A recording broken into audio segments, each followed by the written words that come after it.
지난 금요일에 한국갤럽 지지도 여론조사가 나왔고 또 최근에 CBS RN서치 여론조사 결과가 나왔습니다. 여론조사를 잘 흥미롭게 읽으시려면 그날의 수치가 몇 대 몇이냐라는 단편적인 수치보다는 그 이전의 여론조사와 비교해서의 흐름, 방향성을 읽으시는 게 정확하다라고 여론조사 전문가들은 입을 모읍니다. 그래서 그 방향성은 어떤 변화를 보이고 있는지 제가 저희 돌직구쇼에 대형 미디어월에 나가서 직접 양당의 여론조사 추세를 브리핑해드리겠습니다. 저와 함께 이동하시죠. 이제 선거가 다가오고 있는 것 같습니다. 대형 미디어월 앞에서 제가 자주 나가는 걸 보면 확실히 선거가 다가오고 있는 것 같습니다. 국민의힘과 더불어민주당 최근 민심의 변화는 어떨까 상당히 궁금해집니다. 총선이 얼마 남지 않은 지금 이 시점 이재명 대표의 10월 사퇴설까지 제기될 만큼 민심의 향방에 양당이 굉장히 촉각을 곤두세우고 있는 요즘입니다. 그만큼 중요하죠. 먼저 보실 여론조사는 한국갤럽의 여론조사 결과입니다. 함께 보시죠. 빨간 그래프가 국민의힘, 파란 그래프가 더불어민주당의 그래프입니다. 그리고 회색이 말 그대로 회색지대 무당층이라고 볼 수 있겠습니다. 최근 발표된 여론조사 결과 국민의힘은 35%, 민주당이 31%, 그리고 민주당이 29%군요. 죄송합니다. 파란색 민주당이 29%, 그리고 회색지대 무당층이 31%를 기록했습니다. 다시 한번 말씀드리면 국민의힘이 35%, 민주당이 29%, 무당층이 31%를 기록했습니다. 그런데 앞서 말씀드렸던 것처럼 29, 31, 35의 숫자보다도 그 직전의 여론조사와의 방향성 추세를 보는 게 더 중요하다라고 말씀드렸는데 추세를 한번 볼까요? 4월 셋째 주 그 직전의 여론조사와 비교했을 때 국민의힘은 33에서 35%로 상향세를 기록했고요.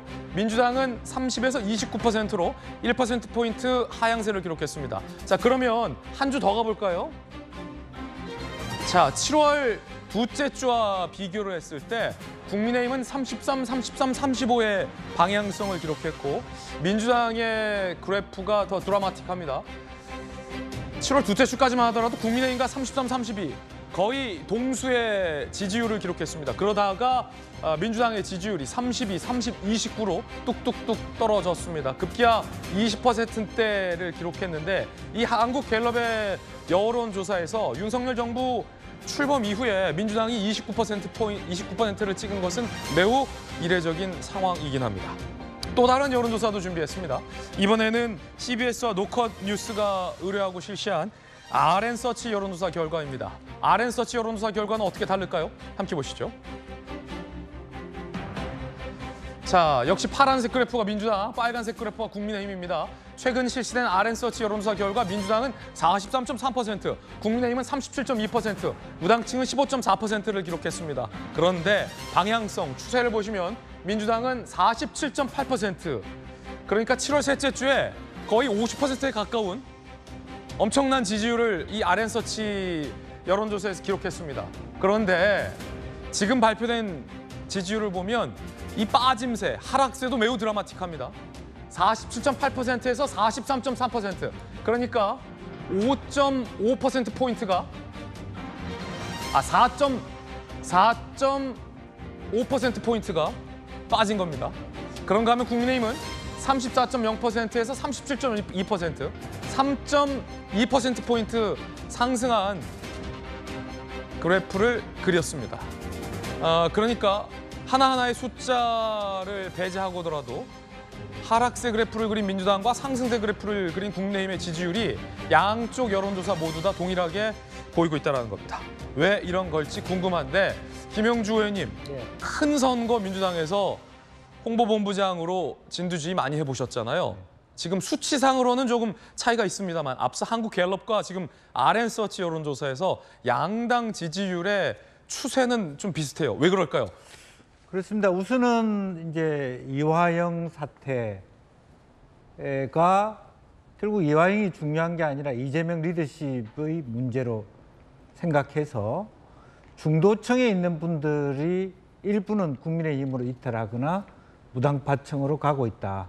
민주당이 그렇게, 빠지고 국민의힘이 오른 첫 번째 이유는 이화영 사태. 예. 그래서 이제 우리 무당파층과 중도층 그 생각해볼 필요 있는데 우리 당의 지지자들은 이 중도층으로서의 국민의힘을 지지하지는 않죠. 민주당 지지자들이. 예. 그래서 실질적으로 보면 이제 갤럽 조사는 전화 설문조사이기 때문에 국민의힘을 선택했다기보다는 우리 당 지지자들은 무당파 쪽으로 갔다. 민주당 지지자가 무당파로 갔다. 예. 이제 그렇게 볼 수 있고요. 이제 그런 부분인데 실질적으로 보면 이제 RN수치 같은 경우는 실제로 전화 면접 조사가 아니기 때문에 오히려 더 표명하고 있다. 그러니까 실질적으로 민주당의 기본적인 전통적인 양의 변화는 없습니다. 실제로 43이라고 하는 그 객관적으로 보면 아까 갤럽하고 전혀 다른 수치잖아요. 갤럽은 아예 국민의힘이 이기고 있는 거고 RN수치는 국민의힘이 지고 있는 건데 물론 뭐 오차범위 아니긴 합니다만. 네, 오차범위 아니긴 합니다만 이제 그렇게 본다라면 실제적으로 갤럽을 중심으로 봤을 때는 민주당의 지지자들이 내 민주당 지지한다는 말하기 싫어지는 상태에 와 있다는 거죠. 피하고 싶다, 숨어버리는. 그게 이제 무당층이나 그렇게 간다라는 것을 분명히 볼 수 있습니다. 그래서 이것은 장기적으로 보면 아마 민주당이 새로운 리더십을 만들어 갔을 때 아마 다시 민주당 지지로 돌아올 수 있는 부분이 있다고 보여집니다만은 어쨌든 지금 이 상태는 왜 이재명 대표가 10월 퇴진론을 고민해야 되는가를 보여주는 지표일 수 있다. 자기 지지율에 대한 어떤 콘크리트층이 붕괴하기 시작했다는 것을 의미할 수도 있다. 그렇게 보여집니다. 이게 왜냐하면은 뭐 양평 고속도로 논란 뭐 등등 여러 가지 정당별로 이 주파나를 따져봤을 때 민주당이 꼭 뭐 불리하지만은 않은 이슈, 후쿠시마 오염수 방류 등등이 있었는데 그런 것들에도 불구하고 민주당의 지지율이 드라마틱하게 두 여론조사 모두에서 빠진 건 아무래도 이 이화영 전 부지사의 진술 변화 그 이후에 보인 민주당의 태도. 예, 오히려 민주당 지지자들의 중도층에 있는 분들 그런 분들의 이반이 있다고 그렇게 봐야 될 것 같습니다. 지지자들이 당에게 지지를 돌리는 현상까지 이어진 것이다. 김용주 의원님의 분석이었습니다. 여러분들은 어떻게 생각하십니까?